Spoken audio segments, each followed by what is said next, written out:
एक करोड़पति ने अपने बड़े से घर की रक्षा के लिए एक कुत्ता पाला। उसके घर के दरवाजे दो तरफ से खुलते थे, आगे से भी और पीछे से भी। आगे से कुत्ता रखवाली करता था। एक बार बैठे बैठे उस आदमी के दिमाग में एक ख्याल आया कि क्यों न पीछे के दरवाजे की रखवाली के लिए एक शेर पाल लिया जाए। फिर क्या था, वह शेर ले आया और उसे खूब मांस खिलाने लगा। समय बीतता गया। कुत्ते का खर्च कम था, लेकिन वो किसी चिड़िया को भी पर नहीं मरने देता था। जरा सी आवाज पर वह खड़ा होकर भौंकने लगता। वही शेर बिल्कुल उससे अलग था।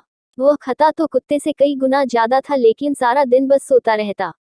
उसे कोई फर्क नहीं पड़ता था कि आसपास क्या हो रहा है। उन्हें पालने वाला व्यक्ति बहुत निराश हुआ। उसे शेर से जो उम्मीद थी वह अब नहीं रही। शेर उसे अब बोझ लगने लगा। उसे तो ये तक शक होने लगा था कि ये शेर है भी या नहीं। इससे रखने का कोई फायदा नहीं है। इसी तरह कुछ दिन बीते और एक दिन उस करोड़पति के घर आगे के दरवाजे कुछ चोर घुस आए।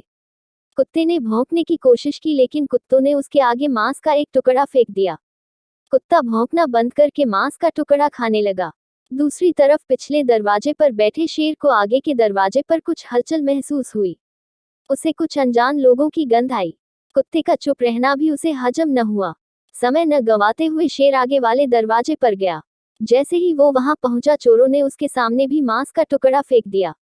लेकिन शेर ने मांस के टुकड़े को अनदेखा करते हुए उन चोरों पर हमला कर दिया। एक चोर शेर के पंजे के नीचे आया और बाकी भाग गए। जिस चोर को शेर ने पकड़ा था वह चिल्लाने लगा। उसके चिल्लाने की आवाज से सभी घर वाले जाग गए।